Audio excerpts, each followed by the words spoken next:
L'apparition de Jésus aux apôtres après sa résurrection, quelques jours après. La pièce s'illumine vivement, comme par un éclair éblouissant. Les apôtres se cachent le visage, craignant que ce soit la foudre. Mais ils n'entendent pas de bruit et ils lèvent la tête. Jésus au milieu de la pièce, près de la table. Il ouvre les bras en disant « La paix soit avec vous ». Personne ne répond. Les uns sont plus pâles, d'autres sont plus rouges. D'autres plus rouges. Ils le fixent tous, craintifs et suggestionnés, fascinés et en même temps comme pris par le désir de fuir. Jésus fait un pas en avant en souriant davantage. Mais ne craignez pas ainsi, c'est moi. Pourquoi êtes-vous assez troublés? Ne me désiriez-vous pas? Ne vous avais-je pas fait dire que je serais venu? Ne vous l'avais-je pas dit dès le soir de Pâques? Personne n'ose parler. Pierre pleure déjà. Et Jean sourit déjà, pendant que les deux cousins, les yeux brillants, et remuant les lèvres sans réussir à parler, semblent deux statues représentant le désir. Pourquoi avez-vous dans vos cœurs des pensées si opposées entre le doute et la foi, entre l'amour et la crainte? Pourquoi voulez-vous être encore chair et non pas esprit?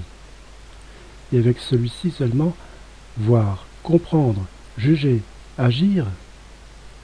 Sous la flamme de la douleur ne s'était pas brûlé entièrement le vieux moi? Et n'a-t-il pas surgi le nouveau moi, d'une vie nouvelle? Je suis Jésus, votre Jésus ressuscité, comme il vous l'avait dit,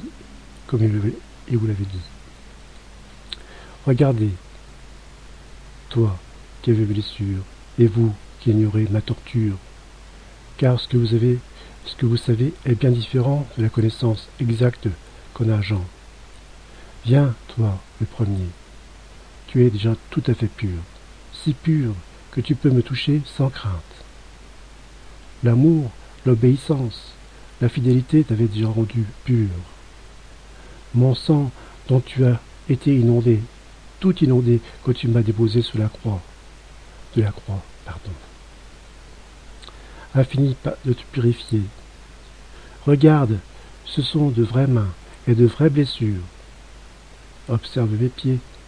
Vois comment cette marque est celle du clou. Oui, c'est vraiment moi, et non pas un fantôme. Touchez-moi. Les spectres n'ont pas de corps. Moi, j'ai une vraie chair, sur un vrai squelette.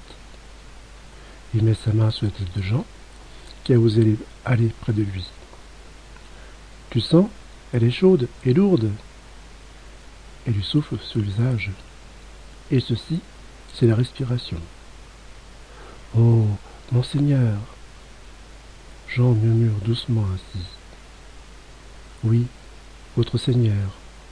Jean, ne pleure pas de crainte et de désir.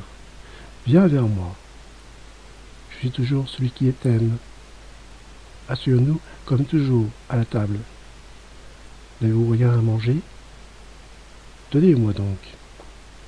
André et Mathieu, avec des mouvements de somnambule, prennent sur les crédences les pains et les poissons, et un plateau avec un rayon de miel à peine entamé dans un coin. Jésus offre la nourriture et mange, et il donne à chacun un peu de ce qu'il mange. Et les regarde, si bons, mais si majestueux, qu'ils en sont paralysés.